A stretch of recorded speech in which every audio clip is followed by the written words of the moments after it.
Man, it's been one exciting week. I came out with one video. It got some really great responses, but guess what? I'm back here again today to talk about my next top 5 reasons why you guys should get the new FX30. Let's get it. Yo, what's up everybody? It is your boy Brandon, man, and we're here back today. And listen, the last video I brought to you guys was amazing. I mean, I definitely wanted to bring that video out because it's not always about just getting everything that you see. Sometimes you really got to educate everybody and give everybody just a different perspective before they go spinning their wad and blowing their wad on every little thing that they get and every little thing that they want and see. I know it's shiny, I know it's great, we all want it. Gimme. But sometimes it takes that voice of reasoning to really let people know and really like give people a different perspective, like, yeah, it might not be there. But this ain't what that video is about today. Today we spending that money. Oh yeah, here's my top 5 reasons why you should get that FX30. Number 1, let's just call it what it is. The price. $17.98 for this amazing piece of engineered equipment. This is an FX3 with a Super 35 crop sensor, almost the same, pretty much the same exact body, a little bit smaller form factor, but the FX30 and almost the same specs, everything that you can get out of the FX3 in a Super 35 mode for $1,800. Listen, between all of these cameras out here on the market, there is nothing that I can think of that you would get this many specs for $1,800. I mean, Sony really knocked it out the park with this. I mean, you get so many things, but compared to other cameras like the A7 IV and, you know, the A1 and A3 and R5 and, you know, all these R6 and anything that's actually in that price point, that under $2,000, you got the A7 III that's under $2,000. You got all the crop sensors from Sony that's under that $1,000. And then on the Canon side, you know, you can get the RP, the R. You can't even really get the R6 because that's over, you know, to Fuji. I mean, you think about it, this is the best. I mean, now you can get the A7C, but you're not going to get any other 4K stuff, any other 10-bit stuff. This is the camera. Like, this is literally the camera under $2,000. There is no way around it. That is my first reason why you should get the FX3. But we're going to get into a little bit more of the meat and potatoes here in the next couple. It's really amazing that Sony made this for $1,800 because I understand what they're saying. They really wanted to target new videographers, new cinematographers. They wanted to bring and bridge a gap. They wanted to bring more people into the fold, saying, hey, I understand the kind of cameras that we have. I understand we got cameras like the A1, A7, S3. I understand we got like the A7 IV and, you know, all these other cameras that do really good video, but it feels like we're just leaving this big margin out because everybody can't afford that stuff. Everybody can't afford it. So what did they do? They dropped some nice prime lenses, some nice APS-C lenses because they were gearing up for the FX30 for it to do everything that you needed to do, whether you wanted to vlog with it, whether you wanted to get into cinematography, whether you wanted to get into videography. I mean, I see this thing being used on so many platforms. I mean, people are going to be able to increase their wedding clientele for doing videos and like so many things because you have this amazing piece of equipment for $1,800. I mean, it is, I can't fathom, I can't even wrap my head around it, man, yet, because I don't have it in my hands. But for $1,800, man, oh my God, just all the stuff that you get, all the work that you're going to be able to do, absolutely incredible. Let's get on to number 2. So my number 2 reason for getting the Sony FX30, it is the specs, man. The specs for a camera under $1,800 that packs this type of punch is incredible. Let's knock out some of these amazing specs that we have. I'm not gonna go through everything, but I am gonna point out a few things to you. You're talking about a camera that has 10-bit color and can shoot in 422 color space. Let me show you a difference between 8-bit color and 10-bit color for all you guys to, because I know visual people is a little bit easier to see. Here's the difference between 8-bit and 10-bit. Do you see the range of color spectrum that you get and all the millions and millions of more colors that are added to this color spectrum when you shoot in 10-bit? That's why it looks so much better. Your colors look more amazing than they do when you shot in 8-bit. For people who only shoot in 8-bit, you won't really, all you know is that until you have upgraded to a camera that shoots in 10-bit. Now, another spec with the Sony FX30 is that it can output 16-bit RAW over HDMI for compatible external recorders. Now, not even the Atomos Ninja 5 that I use can output 16-bit color. Now, what it can do is, I think if you try to output 16-bit, just like, because you gotta remember, the Sony a7S III can also output 16-bit color over HDMI. But the thing about it is, when you try to output 16-bit, I think it converts it to 12-bit. But that's even more. I mean, who needs 12 or 16-bit? I mean, that's just straight overkill. I love the fact that you get these tally lights. Now, here's the thing. For a lot of Sony shooters, if you don't have the FX3, you don't understand or know anything about tally lights until you actually use them and need them. All right. So if you don't use them a lot, like I really never use the tally lights because I've always shot with the A7s, the A7Rs, the A7Ss, the Sony A7 III and 6000 stuff. These are cameras that don't use tally lights. Of course, they're not cinema cameras. But until you actually use them and you see that you are actually recording, it gives you a more self-awareness, and it gives you that sense of security to know that you are actually recording. Unlike my other cameras, when I press record, I gotta look around the monitor, you know, to make sure that that little record is right there on my screen. It's so reassuring with the tally lights on the FX30 and the FX3, of course, but you don't understand that you need them until you actually use them, and you're like, oh my god, this is amazing. The screen lights up, the record button, you got the big button up here. I mean, they let you know that you're recording, and I can appreciate that, and I'm so glad that that's included with the Sony FX30. Another really amazing spec about the Sony FX30 is the cooling. Now, my A7 IV and none of my cameras have really ever overheated, and I haven't really used them in a video production for that long for them to overheat.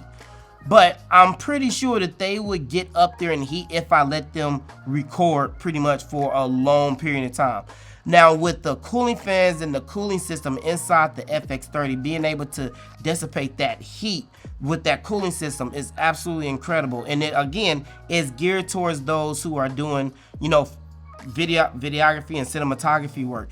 That is an amazing thing to include that, because they could have left it out, you know, like, yo, this is a crop sensor, you don't need all that, but they gave you that with everything else that they gave you, so you have the cooling that you don't have in any of these other cameras. Now, everybody knows the biggest thing about the video, that it does shoot 4K 120p, and then you also get that that crop, that 1.6 times crop in 4K when you shoot 120. Now, you don't get that crop in 4K 60, which I normally only always shoot in 4K 60 anyway, so I really don't have to worry about that crop. Another big thing that I love about the FX30 is the USB streaming. Oh, I love the USB streaming, man. I use it with my A7 IV when I want to connect to like YouTube or do anything else as a webcam. I love the fact that you can use the FX30 as a webcam, and that is one of the best features, because I'm always used to using the cam link to put it in my computer, then take an HDMI, put it in the cam link, connect it to the camera, you know, HDMI and all of this, and then this hangs off a little bit, and you know, you got to use the cam link, you know, to go through OBS and all that other stuff. But when I don't have to do that with the A7 IV, and now you have to do it with the FX30 because it comes with USB streaming. But again, you won't really know that, and you won't really appreciate it until you actually use it. And I just love the fact that I can bypass all this other stuff and then connect my camera right in, or connect the HDMI right into the camera and get right there, get the USB streaming, or use it as a webcam or anything else. So I absolutely love that. Absolutely big shout out to Sony for, you know, because like I said, they could have truncated some of that stuff and not included it to, you know, as in an $1,800 body. They gave us a ton of stuff. I mean, this thing was built for they really hit the market with this one. So, all right, guys, my number 3 reason why you absolutely should go ahead, throw that bread, and get the Sony FX30 is lens selection. Now, I want to talk to you guys about this just for a little bit. The lens selection that you can get for the FX30 or crop sensor cameras is absolutely amazing. Now, of course, crop sensor lenses, full frame lenses. Everybody knows full frame lenses is going to be much heavier. They're going to be more pricey. They're going to be, and again, I believe they're more sharper. I think you get better image quality with those, and rightfully so. That's why they have that price tag. But the crop sensor lenses that you can get for this camera, and for them releasing all these other lenses, man, unbelievable. Now, my biggest caveat with APS-C lenses is that I don't think they fare well over time versus full frame lenses. That's why if I did get a crop sensor camera, I would probably use my full frame lenses on it. Right now, I'm filming you with one of the most expensive lenses that Sony even owns, and that's the 12 to 24 millimeter 2.8 G Master, which is a $3,000 lens. And I'm about to start. I don't use this a lot, but I need to start using this a lot more because this is just crazy. But think about it. If I took, now it is a 2.8. If I took my 12 to 24 millimeter 2.8 G Master and I put it on the FX30, I can still get some nice vlogging. Now it's gonna be heavy, we all know that, but I can still get some nice vlogging. I can get everything in there, but it's gonna be close enough and far back enough where I can use it, where I really honestly don't have to buy a crop sensor lens, and I don't have to invest in that, but I also have to multiply that 2.8 times 1.6 crop factor also, which is going to give me more of what my f-stop full frame equivalent is going to be like. Here I'm gonna go over some of the main APS-C lenses that you should get if you're going to get the FX30. That's some of the ones that I know of. Now you don't have to get all of these, but I'm gonna tell you the ones that are basically the best crop sensor lenses that you can get for your FX30. Going down the line in my head, I'm gonna go over the primes first that I can kind of remember. The new 11mm 1.8 Viltrox 13mm 1.4. Absolutely insane lens. You got a 14mm 2.8, I think, from Samyang. You got the 15mm from Sony. You got the 16mm 1.4 Sigma. You got the 11 to 20 millimeter 2.8 from Tamron. You have the new Tamron that's coming out, the 20 to 40 2.8. But then you have one of the best APS-C lenses that I know of, the Dream Lens, which is the 17 to 70 millimeter 2.8. I believe that's a Tamron too, right? Absolutely incredible focal length. All APS-C lenses. Those are the top of the line best APS-C lenses that you can probably get for your FX30. You can start small. You can get the bigger ones for your nice zoom, or you can just get the 17 to 70, and that will take care of pretty much all your focal range. Now, I don't know about vlogging with a 17mm. I think that's a little bit too close. I think that turns into like a 26 or 27 focal length. But again, me personally, if I got the FX30, I probably wouldn't use, I would probably get one, and that would probably be the 13mm 1.4. Because now I can use my 12 to 24mm because I have that focal range just in case I want to vlog. I don't really care about the weight. Your boy got arm. Gay! But it is a 2.8, and I think I would want that 1.4 to kind of let in a lot more light, especially if I'm doing anything at nighttime. But that 13mm I found to be the best vlogging range.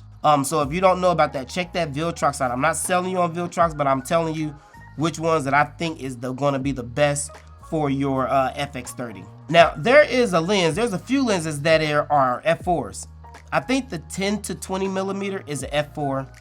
And you have like a 16 to 35 or something like that. That's an f4. I don't know I can't remember if that's full frame or crop sensor. But here's the thing. I'm going to give you guys a quick note. Do not buy f4 lenses. I would not buy an f4 lens. I don't even like f4. I would not buy an f4 lens for one particular reason, especially on a crop sensor camera, especially for the FX30, because the FX30 is not a low light king. Let's just get that straight. It does okay in low light, but it is not a low light king. And trying to get a f4 lens for an APS-C camera like the FX30 that doesn't really do that good in low light anyway, that's a recipe for disaster. So I would tell you, if you can, you need to bypass that 10 to 20 f4 or any other f4 lens that you're planning on using on the FX30. You need to be as wide open as you can because it already has a little struggle in low light. It's not made for that.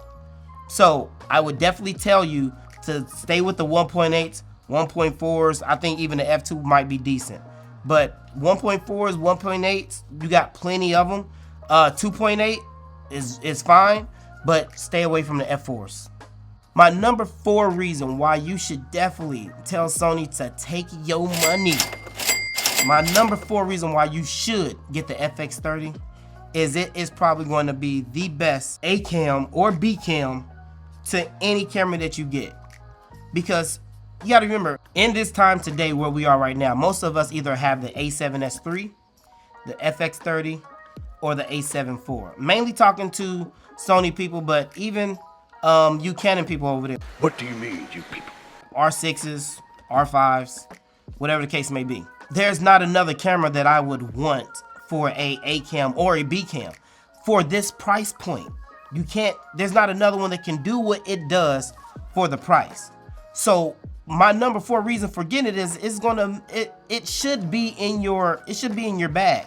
This is going to allow so much more production for people who have been, you know, either using one camera. Now you can just use your creativity. Get one camera here, get another camera over there, get this one closer on your face, start getting the files and doing some stuff right there, because now you can get more creative without really breaking the bank. You would either have to, I would have had to buy 2 A7S3s or 2 A7 IVs or, you know, another FX30 something if they didn't come out with the, or I'm sorry, FX3. If they didn't come out with the FX30. Now, yes, I can use my A7 III and my A7 IV since I have both of them.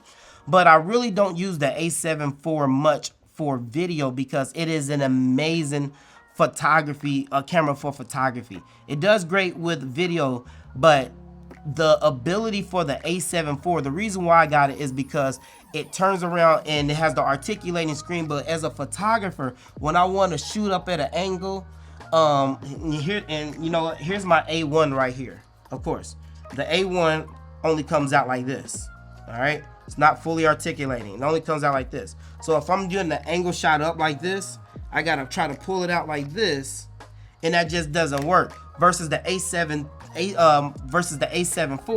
I can pull out that flip screen and turn it as much as I want to, and I can still see I can still compose my picture exactly like I want it. Definitely keep my A7 IV as one of my photography cameras. Even though I use the A1, when I can't get depending on the shoot and the editorial that I'm doing, I've got to be able to possibly get some amazing angle shots, and I can't do that with my A1. So I got the A7 IV for that. So that's the reason why you have to keep that as a photography camera. But using my A7S III and then pairing it with the FX30 as like a B cam, that's a match made in heaven, and don't even have to spend another $3,800 on another A7S III or an FX30. But for a B cam under my A7S III, man, I mean, say less. What else is there to say? It don't get no better than that. But the number 5th reason why you should go ahead and give your bank account number and your routing number to Sony and tell them to take out $17.98 is the form factor. The form factor of the FX30, man, absolutely phenomenal. It's a little bit smaller than the FX3, but the form factor, I love the cageless design. The cageless design, I absolutely love that. You got quarter screws all the way around this thing. I mean, you really don't need a cage. You can still get a cage, but there's really no need to it. You got quarter screws all around this thing. I mean, I can set it up to do vertical, because you know we in the vertical world now. Everybody wants these vertical videos, but I don't have to get a cage. I can literally mount a bracket on the bottom of it and slide it in and lock it and be able to get vertical right then and there. I also love the XLR top handle on this one because it can be added or not. So if you want to add it, you will spend $21.99 for the camera and the XLR handle, and if not, then don't get it. Now, since I don't have the FX3, I bought the K3M. I have the K3M right now, which is giving the sound to my my Sennheiser 4K MK416, MK416, MH, MK, I can't remember, but my 416, because I wanted that XLR sound. I wanted that sound quality, and that's why I have it. If you are getting the FX30, I will tell you to go all the way and get the XLR handle also. If you haven't got into XLR sound, then you should go ahead and spend the extra $300, get you an XLR handle that has those XLR inputs in it, and get the quality that you need. Don't skip on the quality. If I can tell you anything, read my lips, guys.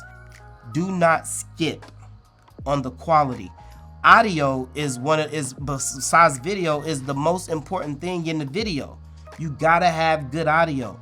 Get the XLR handle, get an amazing microphone that's gonna give you that really, really good sound quality, and I would definitely say go for it. But don't skip on the quality. Now, yes, if you already have the K3M, like I do, like I had to get, then you're good. No, if you're gonna go and get this cinema camera, go all the way and get the XLR handle also, or get the, like I said, if you already have the K3M, great, you're fine. But I would definitely tell you to go ahead and get it, because you want to make sure you have the whole package, and start to learn it, start to adjust your sounds, and I mean, it just opens up a whole entire world for you guys to get it. Use it as your main camera, set it up as a B camera, start working on your production, add that XLR sound, and you get all of these things with the FX30. Like, it is a no-brainer, which is, again, I have to tell you guys, which is the reason why I pre-ordered it the first day it was announced. Damn. All of this under $1,800. It is a no-brainer, absolutely no-brainer. And I think the 6K oversample footage, I think it's gonna look great. Boom. All right, man. Other than that, I absolutely love it, man. I can't wait for the FX30 to get here, man. I can't wait to do some things with it, play with it. Really, this is gonna be honest. I mean, I play with cinema cameras. I've never owned them. It is gonna be great to pair this with my Sony a7S III, and I'm really looking forward to doing some side-by-side comparisons with the a7S III and the FX30. But you gotta remember, I'm also a photographer, so I will be taking this out and doing a real-world photo shoot with the FX30 with flash. Now, even though I don't have an EVA, even though I ain't got that, even though I don't have that viewfinder, it's gonna be really hard, but I can still compose my shots. I'll be all right. I got the fully articulating screen and everything. I will be all right for photos. I'm looking forward to using the FX30 and doing a real world photo shoot. Probably the first one is gonna be on YouTube with flash and everything else, to see how this thing also does with photography with this 26 megapixel sensor. It might be the all-around camera, and people just don't know it. We haven't really given the FX30 a chance with photos. All right, nobody really has, not the way that we shoot. So it's going to be pretty interesting to put this thing in a real-world photo shoot with a real model with flash and softboxes and everything, and see how this thing really captures the images, and then look at these 26 megapixel files. I'm gonna give you guys some raw files so you can see for yourself. And if this thing surprises me, I'm looking forward to it. So I hope you guys enjoyed this video, man. Make sure you comment and like and subscribe.